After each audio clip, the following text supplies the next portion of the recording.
So the first message for the Sunday is obedience. Okay, so na. Isa-isa kanang dito ang batong naglisod ko ng kanaghanan. No? It's such a big word. Ako kay kapulong, no? Obedience. Labi na sa makatawad sa Diyos tungkol kay ingon pa sila to obey, no? Labi na sa mga sugo, no? sa labi na sa kita natin sa Bible. It's so hard, no? Para sa uban, no? Kaya ingon sila nga dito na uban mga kaisunan, ingon nga anilis ako mga lagay pero murag i-enjoy sa mga akong kinabuhi. Kay murag feeling nila kung malapit sila, murag wala na i-enjoy ang life. No? Hindi na kaninatay. Ako kanaghan ko nag-experience mag-invite o mayroon nga siguro dili sa karon. Dili sa karon tungod kay murag feeling nila kung mangalagad sila sa Diyos na sila yung mga i-let go ng mga kalipay sa kinabuhi. Nasa na i-let go mga activities kasi dito nila piniguhaton, no? O kanang istuhan na sila. No? So, obedience, no? Walking in daily surrender. So, matag-adlaw ang kaigsunan, it is a choice. Pagpili kita siya, matag nato sa gulugtagon, kung saan siya ka series of choices. Pagpili diha sa atong kinabuhi, no? Whether to obey or not to obey, no? Whether to obey or to disobey, no? The Lord sa atong kinabuhi. Okay na siya ng kaigsunan. So, ang atong text, makita natin sa Romans chapter 12, verse 1. Hanggang sa po, sa John chapter 14, verse 15, sa Luke chapter 9, verse 23. O, paigo na po ang tenet number 5, number 9, o number 11 sa Kuhan, sa po ang Assemblies of God, tenets of faith. Okay, so the problem, why most Christians struggle in their spiritual walk? Okay, siya isa. Kada ko problema, obedience. Ano sa yung obedience? No? In short, to obey. Sa Bisaya pa, pagka masinugtanon. Diba? Masinugtanon. And, ingon pa rin ha, it is doing God's will, God's way, in God's timing. So, may kasi pagbuhat sa kabubuton sa Diyos. No? Pagbuhat sa kabubuton sa Diyos. Now, kung atong tanaw, ang atong kaugalingon, dito itong tanaw sa uban, ang atong kaugalingon, in a daily basis, sa matag-adlaw, how much or how many times do we obey God's will sa atong matag-adlaw sa kinabuhi? Diba?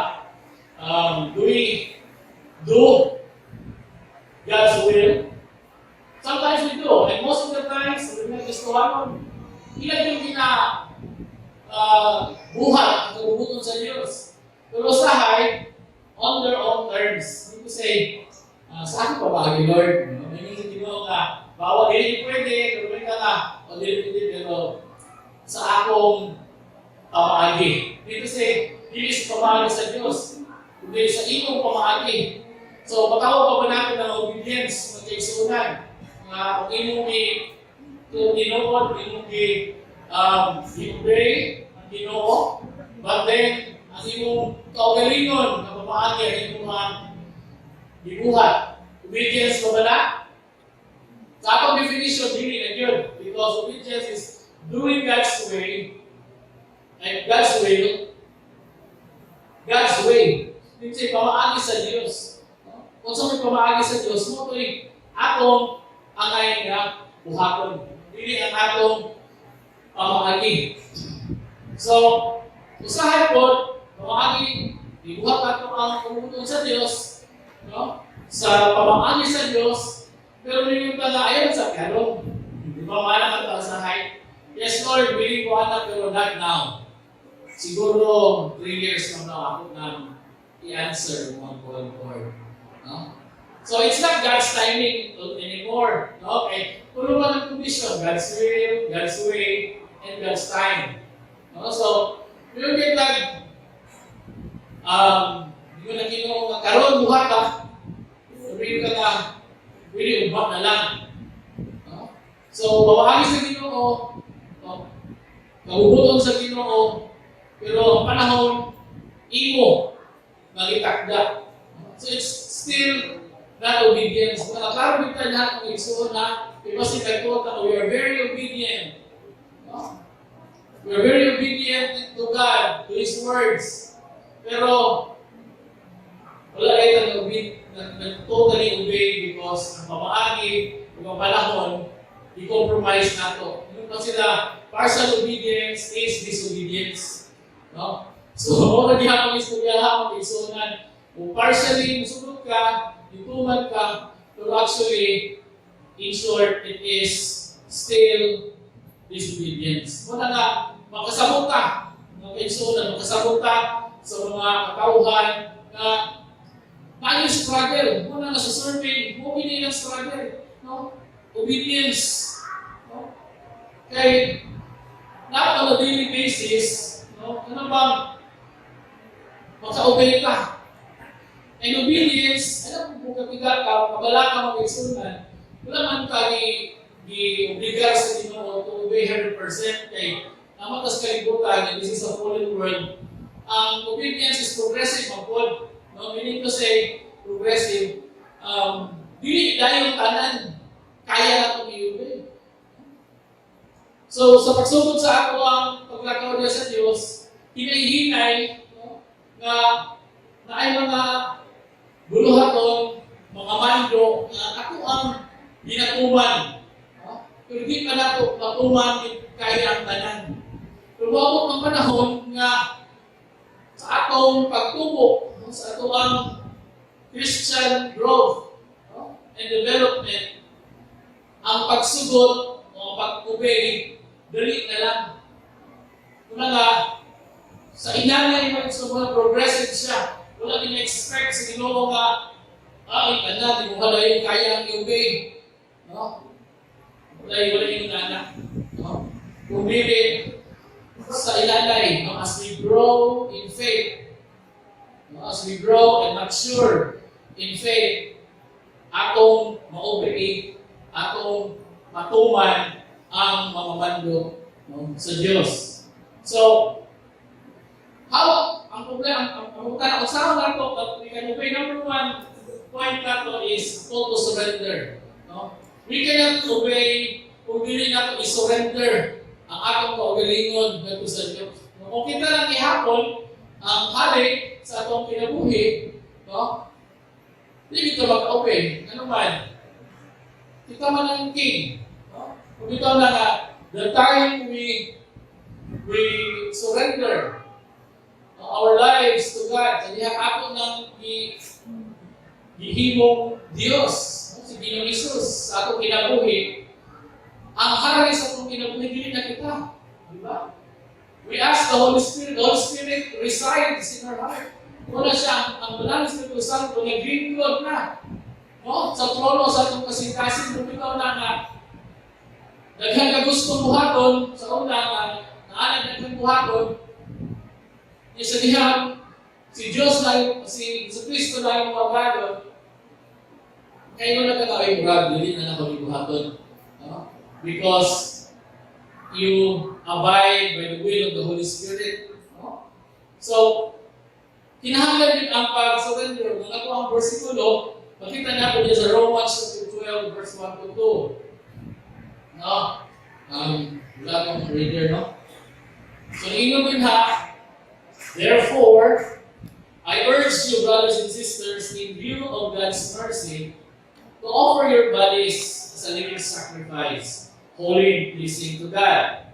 This is your true and proper worship. Do not conform to the patterns of this world, but be transformed by the renewing of your mind. Then you will be able to test and approve what God's will is His good, pleasing, and perfect will. So atong himay-himay yun. No? So kinahanglan niya for us to be able to obey. No? Para maka-obey ka, insakto, we need to surrender. No? So, Paul doesn't start here with a command. Wala siya nagsugod sa mandok. Yung ba, obey na yun, surrender na yun, wala. No? Ang isugdan ni Paul, ang iyang statement, with God's mercy. Hindi ko sa dinha, no? In view of God's mercy. So, tungod sa kalukoy sa Diyos. God's goodness, unay dapat mag-move sa ato Unay dapat mag-rason nato ang kalukoy sa Diyos. Unay dapat himuon nato ang rason nganong atong i-offer ang atong mga kinabuhi dinha kaniya. So, wala na ilahing rason. Ikaw, I know you have offered your life. Hindi nyo i-offer inyong kinabuhi ito sa Diyos. And the reason na atong i-offer is tungod. Ikaluwi ato sa Diyos. His goodness. Mo'y nagtuklod na nato na atong i-offer ang atong life as kung saan klase na offering? A living sacrifice. No? Sacrifice. Hindi nag-sakripisyo yung suon na yung sakripisyo na sayon. Wala gusto na sakripisyo, no? Yung sakripisyo yun. When I say sacrifice, naagin na siya it will cost us something. Diba? Yung sakripisyo. Hindi na siya dali lang na buhato. Because it is a sacrifice. So what kind of sacrifice? So ang pag-surrender niya sa akong kinabuhi is an act of sacrifice. Pag-sakripisyo. So hindi siya dali and so on. And what kind of sacrifice? Kadaghanan, if you look at the Old Testament, it's a Bible, when we talk about sacrifice, we usually nag-sacrifice. Kadaghanan ang patay na. Diba? Katong kamero. Diba? Ipatay na to. Kadaghanan sa mga sacrifice sa Bible are all dead.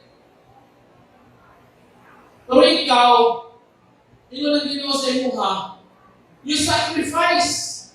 Hallelujah. Pagkamatay na ka. Lahi ka and so on. Ang gusto sa ginawa sa imuha, that you become a living sacrifice. Buhi. So dahil hindi klase na sakripisyo ka mo. Kung sa una, ginadawat, patay, ang sakripisyo. Pero karon, ikaw is noon because you are saved by God. Bibihon ka sa Diyos. Una na, it is a contradiction to the word sacrifice itself. No? The sacrifices usually die. But God wants us alive. Meaning to say, continually surrendering ourselves. Una siya ito pasagot sa living sacrifice. Kaya kung ang dead sacrifice, isa lang siya ni sakripisyo sa iyong kinabuhi. Humana ang iyong sakripisyo. Di ba? Pero kung ikaw, buhian ka, ang iyong pagsakripisyo, adlaw-adlaw. Tungod kay buhi ka. Siguro pumatay ka, munda na nagsakripisyo. Pero kay buhi man kay suon, buhi man ka. And we are all living sacrifices. Then every day, we sacrifice our lives to God. Amen? Yes. Una nga, ang matag pagpili sa matag adlaw, we choose to obey or disobey. It is a sacrifice. Hindi galing. Hindi sa iyo. Di ba? Mga batayon, peer pressure. Ito, okay, gawin sa mga pagkakataon. Mamadali. Ito sa, ato na dali, more as 6 nila.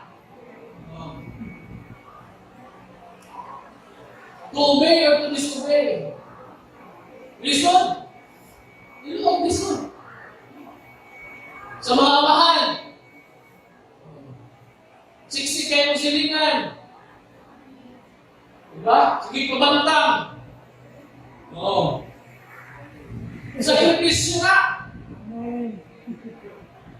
Daily sacrifice na pinagalawan. Sa mga buhato. Daily, we choose to be honest or to tell a lie. Pwede tayo mamakak, pwede mo tayo isulti tinuod sa atong mga kaistorya. That is a sacrifice. Yung mga buhato sa pagalingon.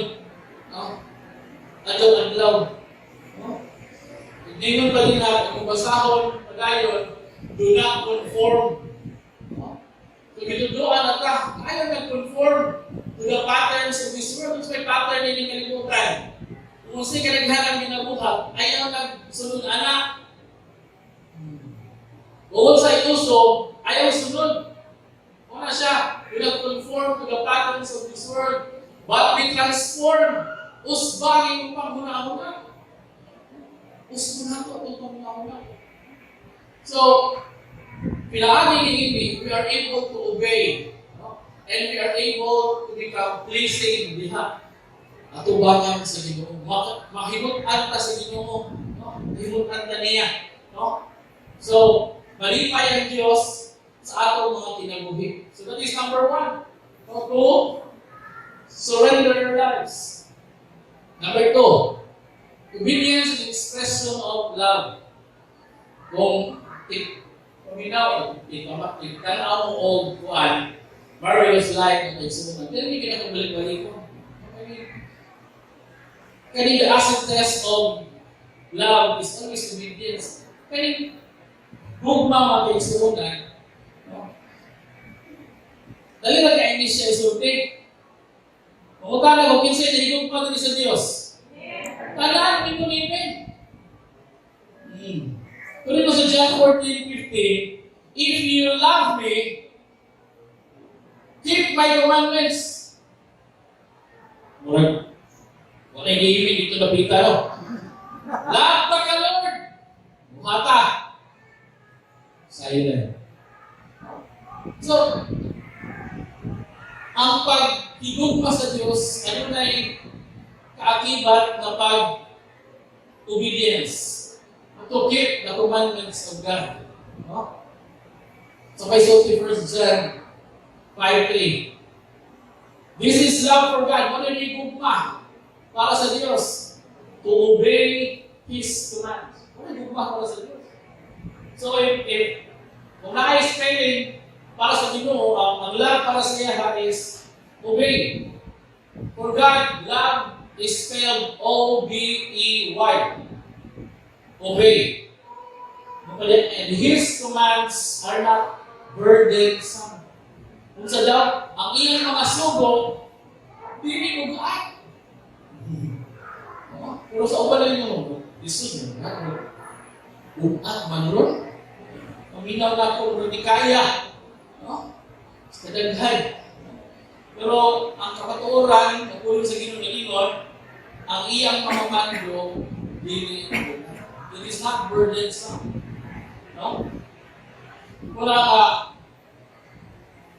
kung tinuod yun, ang atong amen, higod pa ka sa Ginoo, amen. Kung tinuod ito, ang atong paghigugma, dali na kayo mag-obey. Diba? Dali na kayo mag-obey. Example na magkami sa Marvelous Life, kaning mag-uya. No? Kaning mag-uya, minun dito nga, yo, bisita mo ka sa ako, karong gabi, no? Yes, lang ka, ano di ay? Dali ko kualpi, chocolate, o rose. Sinundo ko, 50 kwarta. Inahanglan mo, sulpok yun ng chocolate, o rose. Dino, nili. Lord. Ay, love, ganun mo siya. Grabe mo, love. Ipakita ganun mo. So kailangan natin din na kung mga ginikanan, laban na natin, no? Pastor. Ngayon ganyan kung mama, kung papa, lamian, tao, pinupunan na tilapia. So, mali pa muna ito sa mama, tilapia. Ikaw kasi makay pata, kita ka tilapia. Diba? Why? Because you love the person. You know, dili. Amen. Yung mga anak, kung kalikanan ko rin, mga milikanan ko rin. Yung ganyan mo na pa. So, man, ako'y papalit. Di ba? Ay, mga pan, mga mga ngisi, ako'y papalit. Cellphone. Gusto mo niya papalit? Cellphone. Mouse. Papalit ka! Gusto mo din, sa skill mo din ang mouse. Pero maski pa, ang buwan kayo sa isang magiging natin kumakain. Because you love the person, right? Now, ako makatawag ko sila. Pero natuto sa Ginoo. Hindi ba mo kayo? We love God, right? Amen. Nagkaroon ko isugo ang Ginoo sa tuwa. Pila naman ito atong natuma. Pag Ginoo ganyan, mag-isip man kayo na. Kung sa tao ganyan, di kamot ano? Kung sa Ginoo ganyan, kung magmaw natin si Lord ba? Sunod na lang sa Lord yun. Or next. Banga ng Lord, kaya ka rin. Di ba?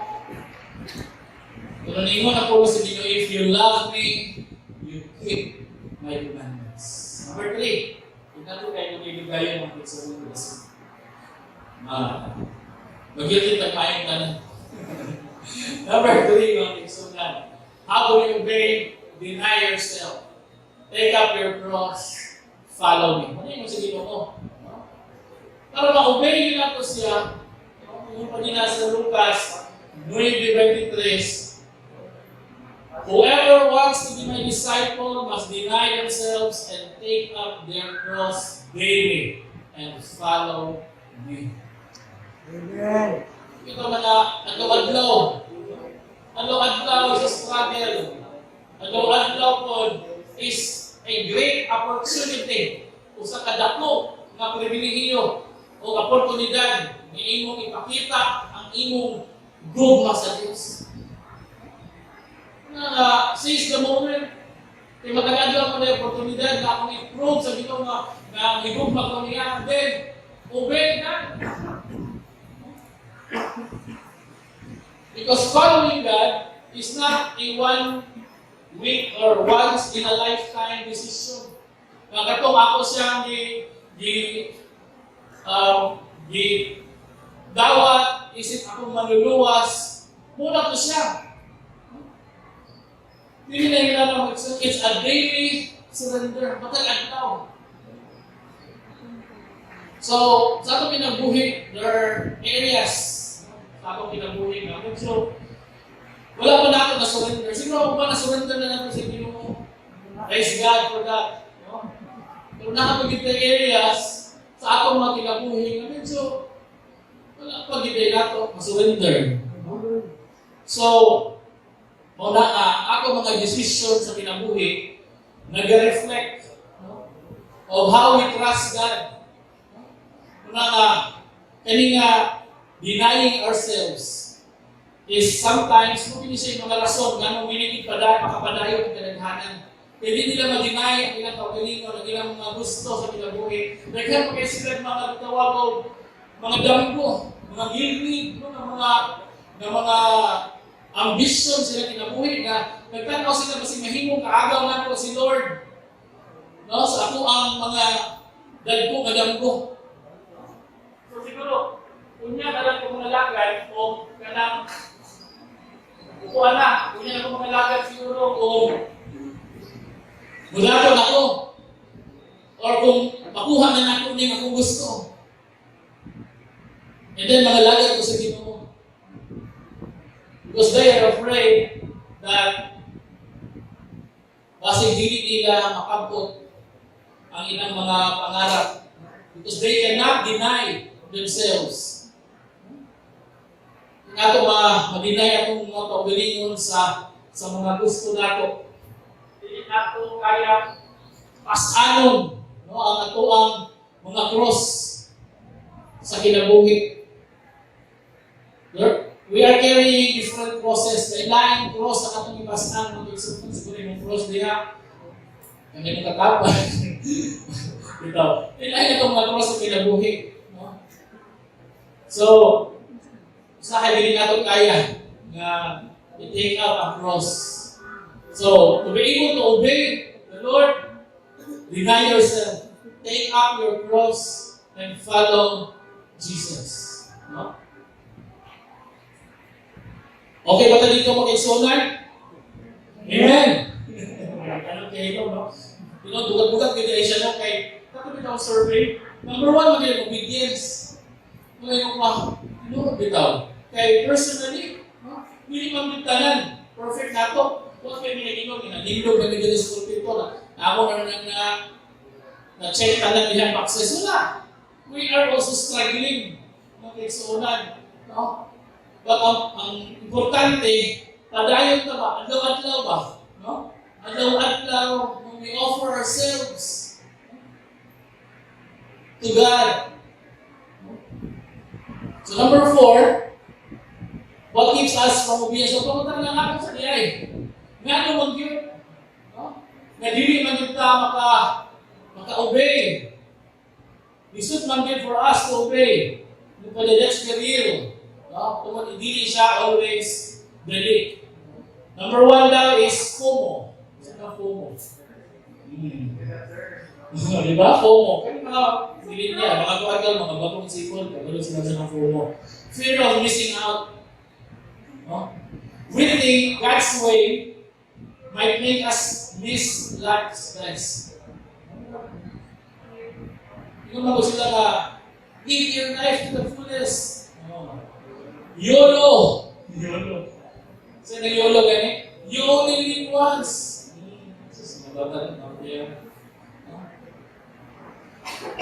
Live your life.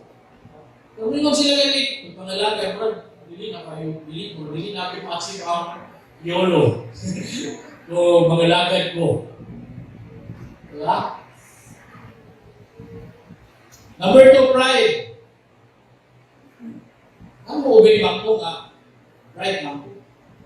Ano mo obey man ko mas ba ko? Kabalo man ko sa ang iyong buhat ko. May mga tao na yung nana. Kung di sila mo-obey, kung kay nagtuo sila na mas maayos sila mo diskarte. Mas maayo pa akong plano kaysa ano yung ginasulti nila. Right, I know better. Number 3, comfort. Hindi na gusto mawa sa ating mga nakasanayan. Obedience, no? Often stretches us beyond the easy road. I mean to say, kung obey ka, hassle. Anda, naman ako, di mo naman ako nilabuha. Husband pa man ako. Di ba? Nga siya mga rason, ganong lisod kita mag-obedience. Lisod yun kaayo. It is hard to obey. Because it is our human nature. Wala siya pag-ikaw sa normal sa tao. It is human nature. Mga kaisunan na resist din ka sa mga kabaguhan. Na ganito nyo, yung ay, ilis ako. We are born with a sinful nature. No? Gusto na ko, ato lang kaugalingon sa being selfish na. And obedience to God often requires going against our natural desires. Kapag mga desires, ang mga gitawag o mga ginapabuhat yan kailangan sa Ginoo para sa uban, hindi para sa ato. More often, ang mga mando sa Ginoo is not for you. It's for others. Muna nga, Supuhin kayo sa ito ang gusto. Wala nga niyon dito diya sa Romans 7:15. Wala ko makasabot sa akong gibuhat. Ano man? Wala ko buhata, ang buhat kong buhaton. Hinoon, gibuhat ko ang mga butang na akong hinuntan. Di ba lain pagkuhan ba? Pag struggle sa sunod. Wala siya kasapit. Kaya nasayang man ka na kaya ang tama. Nakabasa ko sa Bible. I-preach ko sa pastor. Napipig ko sa Bible study niya. O pag-iisulti dito. Kasabot na din ka. Pero di ko sa diha, wala akong kasabot. Sa akong ibuha. Ano ba? Kaya wala akong buhat na. Wala din yung ibuhat. Ang buhat na ibuhat doon. Inala mo sa sahay, di ba? Kung sa tayo kayo siguro. Pabalot ka. Dapat, buhat doon ako ni, kaya mo ni tama. Dapat, mo niya nag-i-ibig, mo ni siya tama. Pero nga naman ang inyong ibuhat na supohi. Huwag ka magingala. Ingon siya, Ginoon, ibuhat ko ang mga butang na akong ibuhat. See? Namingon din lang nga, ang ibuhat ang ganako. Kabalo mo dito ma. Sala ko, dito mao. Dito, ano ito? Ako nagkaya ng Romans 7:15. Exactly. It's so hard to obey.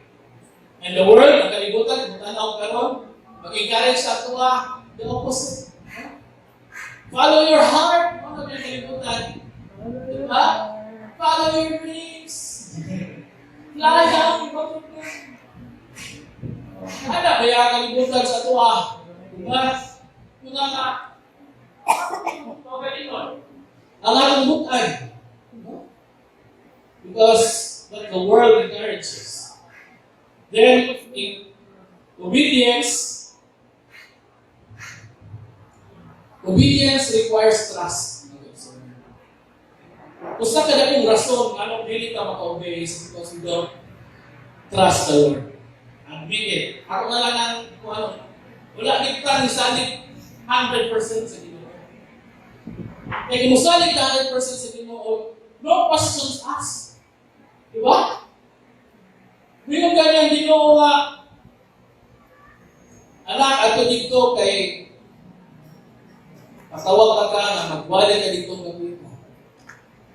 Kung misalig ka sa Diyos, wala pagduha-duha sa imuha pagalingon.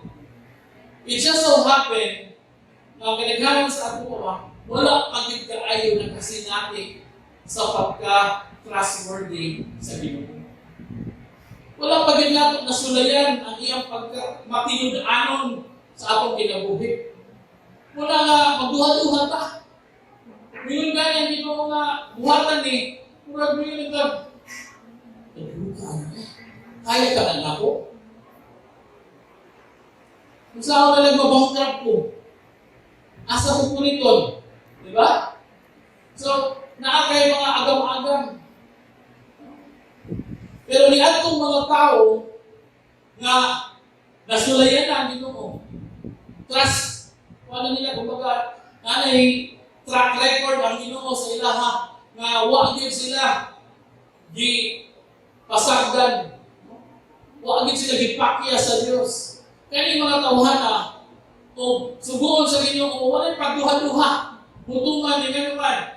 They know God will not fail. Amen? Pero kita, kay wala pa man ta, nakasinati kaayo. Kay wala pa man ta sulayin nyo na Ginoo, 100% sa itong kinabuhi. 50-50 naman. Kay yung nagay isubang Ginoo, mangita mo po ito. Pamaagi. Atong human side. Namiminday ka nga. Maduwal ko kang brother. Diba? Ay, isubang Ginoo. Dili ka. Pero, magaduha mo ka. Magaduha mo kasi Ginoo kay basta nagpapakyas, Lord. Na, ikado ba ni? So ikaw karon, ana kay kumbaga contingency plan. Plan A, plan B. Ito ko ka plan. Nakapili ka, prayer meeting, prayer request ko ani, kaya importante kayo ni. Nagkaroon, humakampo, nato nagkaka-brother. Si brother kay butan ko kayo si sister. Sige, nagkaroon mo, okay, kayo niya sister, kayo niya siya. Ngayon ka na. Ito ang inuha ko kinahanglan. Nadawat din mo. Balik ay ka, answer prayer! Wow, answer prayer. Diba? Pero wala ka, no? Ning salig, no, sa Ginoo. So, salig ko sa Ginoo, wala na kailangan dampan pa. Wala na kailangan options. Only God. So, obedience requires trust. And trust requires faith. Ang pagsalig, nahanglan din pagpatuo. Unsa nagako ang imong pagtuo, no? Sama sa pagtuo ni Abraham, sa dihang iyahang i-offer niya anak. Yung anak na pagtuo ang required. And another reason why it is hard is because we want control. Kita na mga tao gusto kita control. We want to control our lives. Gusto kita mag-manage, no, sa atong kinabuhi. We are the captain of the ship. No? Ano na? Kung nakalimutan lang ito, na the Holy Spirit, no, is residing as the King sa atong kasing-kasing, sa atong kinabuhi. Minsan lang nagmando sa atong dili na kita. Padayon, na ato siyang dinadetron, dinatanggal natin sa siyang trono, na nasa atong kasing-kasing. Because we want control. Gusto na itong hintay mo drive sa atong barko, mo timon sa atong barko. So those are the reasons mga pagsuunan why it is hard to do. Lastly,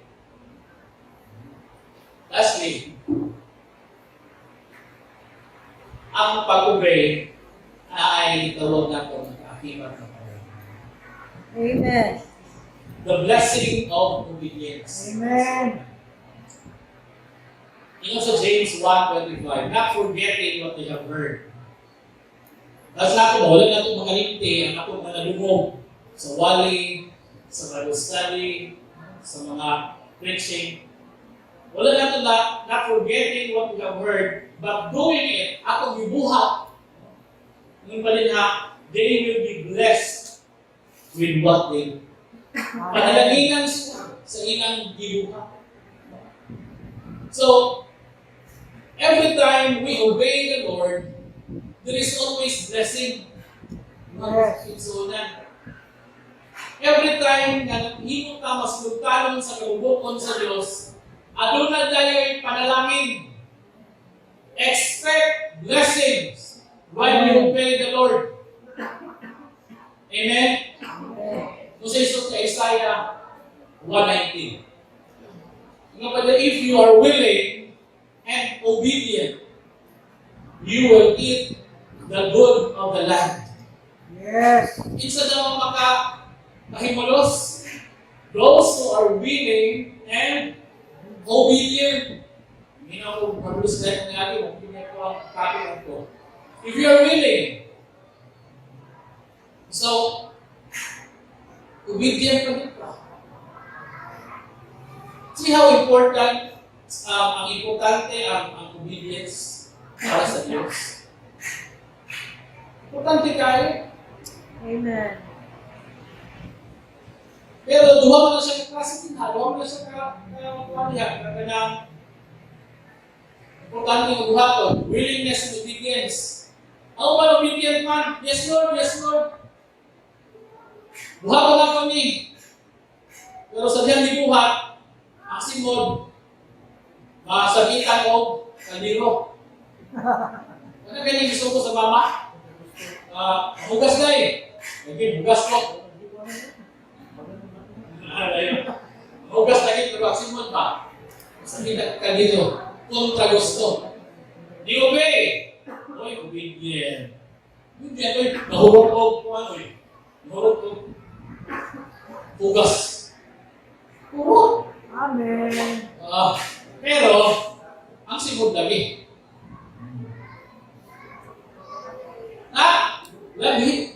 Labi na yung bulingon. Lagi ma. Pero ang mabulingin, pambundak. Sayok, naglabubo. Bubo. Naglamba lagi, pero nag-iskandalo ang mga bulingon. Nag-bundak-bundak. Obedient tayo. Obedient ba kayo? Hallelujah. Sabi kayo ay tinulog na ba? Pero, hindi. Wato sa diya, walang hapon ang panalangin. Because walang willingness. Importante ito, when you obey, you have to be willing. Wholehearted. Nalipay ka. Siyempre buhat. It will not count. Sa tubang na sa Ginoo, maski pag-inom, apilo na naggaba ng buling mo sa silingan. Pero nagdabog mo, nagkuhan ka, nagdabog-dabog ka, at siyapon. Jamo. So, importante ang kasing-kasing when we obey. Amen. When we obey, it set our heart. Nalipay ka po alam hindi mo. So, if you are willing and obedient, then you will eat the good of the land. There is blessing. Amen. Example, sa kaninguan, example sa Bible, Luke 5, 1 to 1, 6. Hindi na natin basahon, pero nasayod na maning sumilanaw ni Ani, mga kaisunan. Diba? Ang mga apostoles, a night before, nanagat. Why nakuha ni isa? Diba? May nakuha ni isa. Now, the following day, ningon si Kinang Isus, panagat mo dito na pita o panagat mo.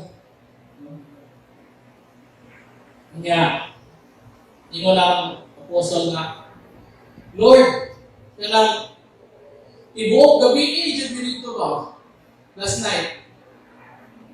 Grabe ang paningkamot. Pero, what did me nakuha ni isa? Pero kay ikaw pinasulti mo, yung balita, because you say so, I will let down the nets. See? Experience, kapag ka, wala magay isda. Saan ito bigagabihin ko? No? Wala ang isda. Experience tells us. Pero kasi yung Jesus may nagsaute, ikaw na Lord, sige, among buhay. And the rest, ang storya sa mga po, daghan kayo sila, nakuha ng isda. To the point na ilahang mga nets, habit na nga, gisip. Kunya, ang ilang na yung bangka, habit na malunod. Sa kadaghan sa ilang na, sa kadaghan isda na nakuha.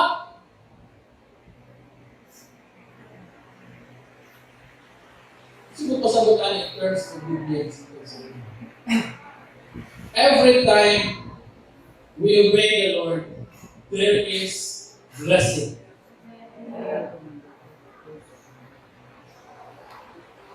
Nasayo ka mo sila, wala. Wala mo sila inakuha. Pero this time, ilang ginatuman ang kabubuton sa Ginoo, di panalanginan sila. Dagan sa ato ka, nagbuhat. Trabaho, grabe. Ang trabaho, 24 hours a day. 7 days a week. Ano ba, gihimo pang buntag ang gabi, ang gabi, gihimo buntag. Kung hindi ka mag-iapong oras, wala man yung panalangin eh. Kung bakit panalangin mo lang, mag-iapong kwarta.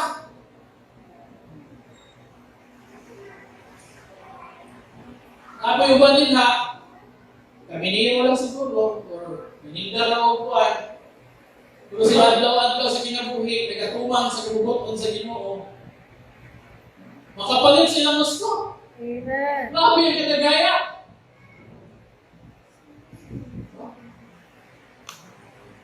So wala tayo na sa atong bahaw.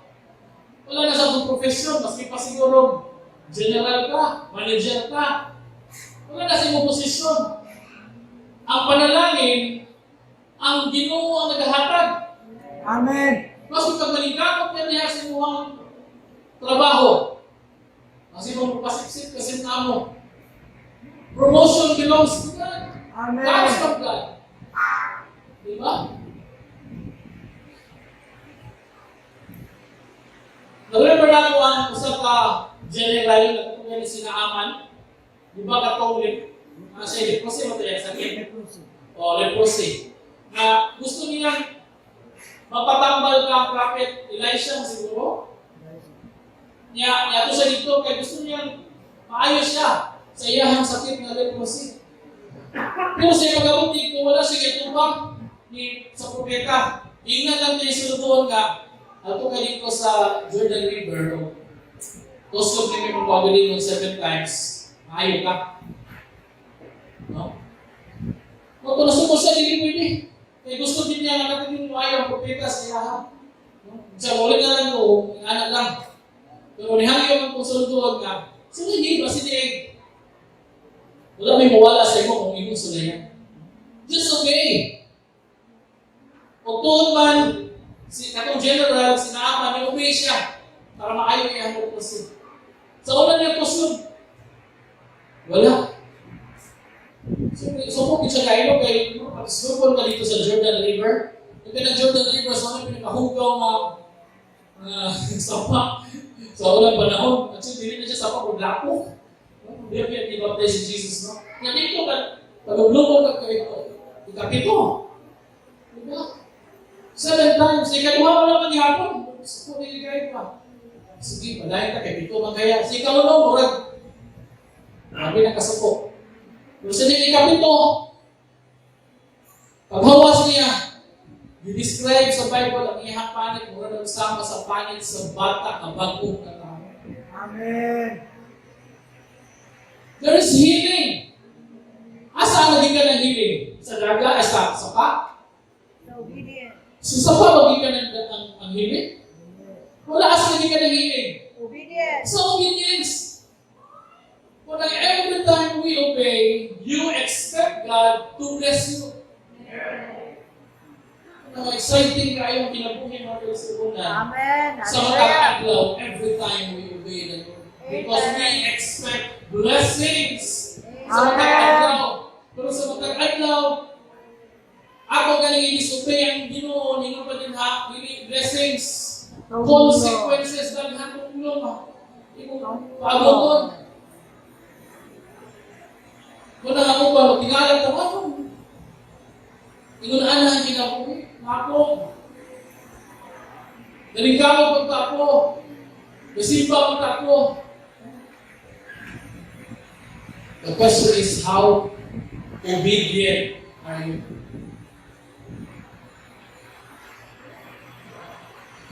So, wala na sa ato nana sa Ginoo. No? Because He rewards those who obey His commands. And lastly, mga kaigsunan, Psalms 128, verse 1 to 2. They are blessed are all who fear the Lord, who walk in obedience to Him. You will eat the fruit of your labor. Blessings and prosperity will be yours. Amen. Ano ba susik mga kaigsunan? Obedience, daily obedience unto God. Amen. susi sa panalangin sa atong mga tagsipasat. Why don't we stand this morning, ladies and gentlemen? Hallelujah. I know, nga sa atong tagsa-tagsa na kinabuhi, hindi na magtanong sa uban, mga kaibigan. Ang atong kaugalingon, katao nato, how much in a daily basis, kapila, sa matag-adlaw nato sa kinabuhi, are we obeying the Lord's commands? Sa pagbaka, pagbukad, ang inyong mata, sa adlaw, gibuhat sa Diyos. Kapila man ka, disukwahe, o kapila man ka, ni-obey, ni-tuman sa Ginoo.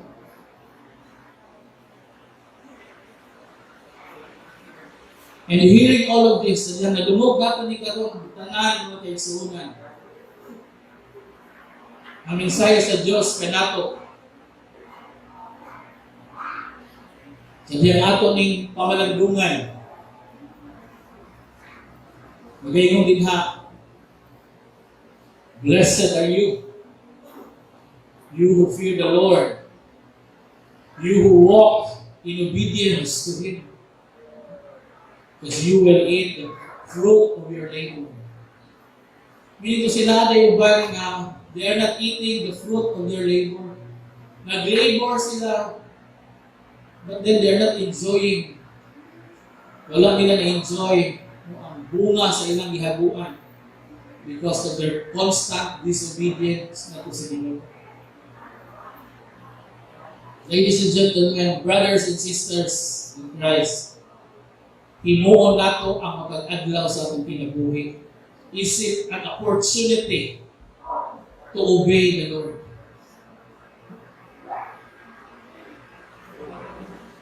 Ang magag-adlaw sa atong kinabuhi, let it be an opportunity for us.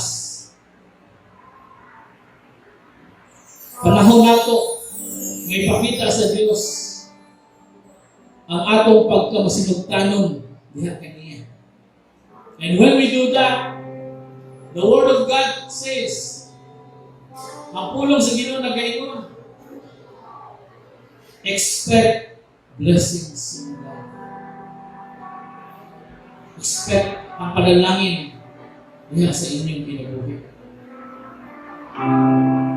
That is why, brothers and sisters, hard as it may be, lisod, but let us continue to offer our lives as a living sacrifice. I-offer nato ako mga kinabuhi, isip mga buhing halad, diha tubangan sa Diyos. That every day, makakadlaw sa kinabuhi, we deny ourselves. We take up our cross and we follow Jesus.